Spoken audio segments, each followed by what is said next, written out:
नमस्कार साथियों।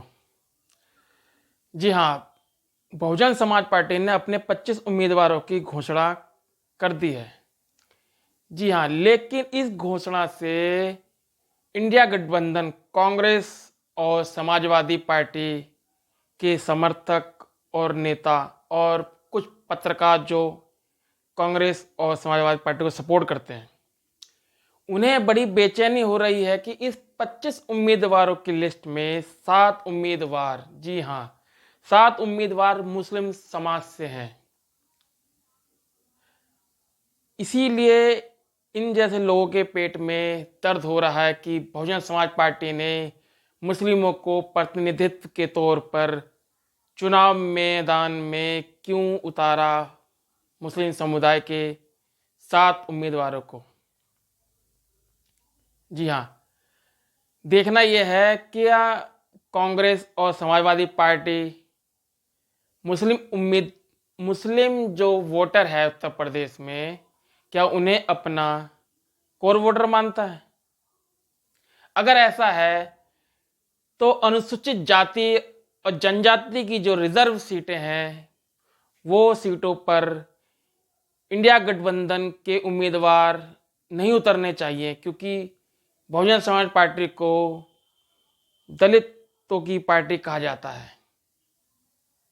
जी हाँ, लेकिन ये लोग काफ़ी बेचैन हो गए हैं जब से बहन जी ने 7 उम्मीदवार मुस्लिम समाज से उतारे हैं। जी हाँ, वो 7 उम्मीदवार हैं माजिद अली, सहारनपुर से माजिद अली। जी हाँ, बहुजन समाज पार्टी के कैंडिडेट हैं। और दूसरे कैंडिडेट, जी हाँ, मोहम्मद इरफान सैफी। जी हाँ, मुरादाबाद से मोहम्मद इरफान सैफी बहुजन समाज पार्टी के कैंडिडेट हैं। जी हाँ, उसके बाद तीसरे उम्मीदवार जो हैं जिशान खां, रामपुर से जिशान खां, ये भी मुस्लिम कैंडिडेट हैं। रामपुर सीट पर पहले भी उपचुनाव हुए हैं, जब ये आजम खां साहब इस सीट से रिजाइन देते हैं 2022 के चुनावों में, तब बहुजन समाज पार्टी अपना कैंडिडेट यहां से नहीं उतारती है। फिर भी समाजवादी पार्टी का कैंडिडेट भाजपा कैंडिडेट से हार जाता है। आप सोचिए, जहां बीएसपी ने अपना कैंडिडेट ही नहीं उतारा, फिर भी समाजवादी पार्टी वहां हार जाती है। चलिए मैं बात करता फिर अगले कैंडिडेट की, मुस्लिम कैंडिडेट जो बहुजन समाज पार्टी ने उतारा है, शौलत अली, संभल से शौलत अली। जी हाँ, मुस्लिम कैंडिडेट हैं। ये 25 में से 7 उम्मीदवार जो कैंडिडेट है मुस्लिम कैंडिडेट, जिनकी वजह से इंडिया गठबंधन में काफी बेचैनी हो चुकी है कि वो सोच रहे हैं कि हम क्या करें, वो अपने उम्मीदवारों को तय नहीं कर पा रहे हैं। सोचिए आप, बहुजन समाज पार्टी ने, बीएसपी प्रमुख मायावती जी ने ऐसे उम्मीदवार मैदान में उतारे हैं जो सीधे सीधे भाजपा को टक्कर देने का मादा रखते हैं, दमखम रखते हैं। जी हाँ, अगर मुस्लिम और दलित समाज एकजुट हो जाता है तो मुस्लिम समाज भी ये जानता है कि हम भाजपा को हरा सकते हैं। समाजवादी पार्टी के में इतना दम नहीं है, वो अकेले अपने दम पर अगर हराना चाहती तो रामपुर में वे हारते नहीं भाजपा कैंडिडेट से।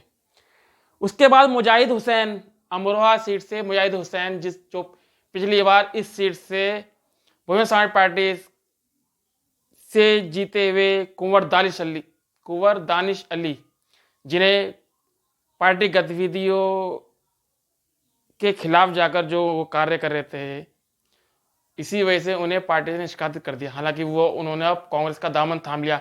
वो पहले भी कांग्रेस खेमे में कांग्रेस का वजन, उनकी संख्या बढ़ाते हुए नजर आ रहे थे।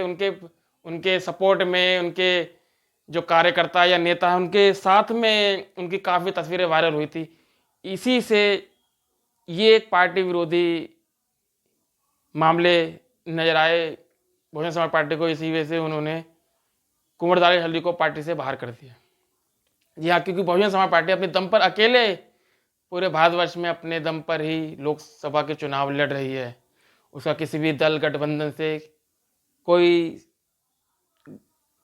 गठबंधन नहीं है, किसी भी पार्टी से।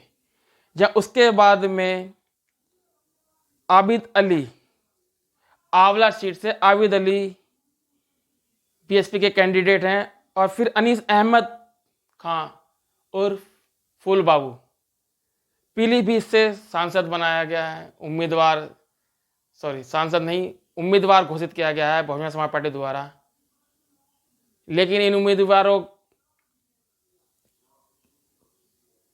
से बेचैनी समाजवादी पार्टी और कांग्रेस खेमे में बहुत बढ़ चुकी है। अगर हम बहुजन समाज पार्टी की बात करें तो बहुजन समाज पार्टी जो है सभी समाज के सभी वर्गों का ख्याल रखती है, उनकी हिस्सेदारी देती है। वो चाहती है बहुजन समाज पार्टी के हर पक्ष, हर समाज का हर प्रतिनिधित्व करने वाला व्यक्ति संसद में जाकर अपनी आवाज बुलंद करे। सर्व समाज की पार्टी है, जी हाँ, सर्व समाज की पार्टी से कह सकते हैं। हर वर्ग को वो मौका देना चाहती है, संविधान के द्वारा वो पार्टी चलती है। अंबेडकरवादी पार्टी है बहुजन समाज पार्टी। लेकिन ये जो समाजवादी और कांग्रेसी जो समर्थक हैं, कार्यकर्ता हैं या सपोर्ट में जितने भी हैं, उनके पेट में मरोड़ उठ रही है। क्या ये वाजिब है? क्या एक पार्टी को चुनाव लड़ने का कोई हक नहीं, जिसका वोट शेयर पूरे भारतवर्ष में है, अपने दम पर चुनाव लड़ रही है, उसे तमगा दे दिया जाता है कि बीजेपी की बी टीम है। ये वो लोग हैं जो खुद तो चुनाव जीत नहीं सकते, लेकिन दूसरे को चुनाव जीतना पसंद नहीं करते। खुद तो मुस्लिम समाज को उसकी हिस्सेदारी देना नहीं चाहते, उन मुस्लिम समाज के वोटों से खुद संसद में जा सकते हैं, यादव परिवार संसद में जा सकता है, लेकिन मुस्लिम समाज का सांसद, उम्मीदवार समाज का व्यक्ति संसद में नहीं जा सकता। क्या मुस्लिम समाज ने खुद ना जाकर इन लोगों को संसद में पहुंचाने की जिम्मेदारी ले रखी है? देखना ये होगा कि आने वाले समय में मुस्लिम समाज कितने दमखम के साथ लड़ता है और भाजपा को कितनी टक्कर दे पाता है। बहन मायावती जी के नेतृत्व में, बहुजन समाज पार्टी के नेतृत्व में दलित समाज, अल्पसंख्यक समाज और अति पिछड़ा समाज, सभी वर्गों, गरीब वंचित शोषित समाज जो है, जिसकी बात बहन मायावती जी करती हैं, कितना एकजुट होकर वोट करता है और भाजपा को सत्ता से बेदखल करता है और अपनी भागीदारी संसद में सुनिश्चित करता है। ये जिम्मेदारी दलित समाज और मुस्लिम समाज के कंधों पर।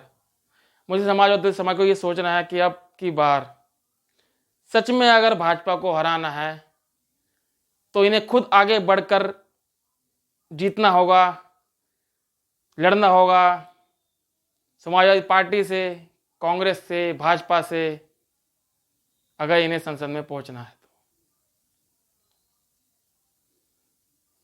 अब देखना यह है कि इन 25 उम्मीदवारों की लिस्ट में जो पहले चरण के जो चुनाव होने हैं,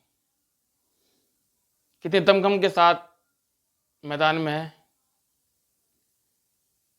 काफी जो पत्रकार हैं वो पता नहीं क्या क्या बहुजन समाज पार्टी के खिलाफ प्रोपेगेंडा फैलाए हुए हैं। आखिर बीएसपी को क्यों कमजोर करना चाहते हैं?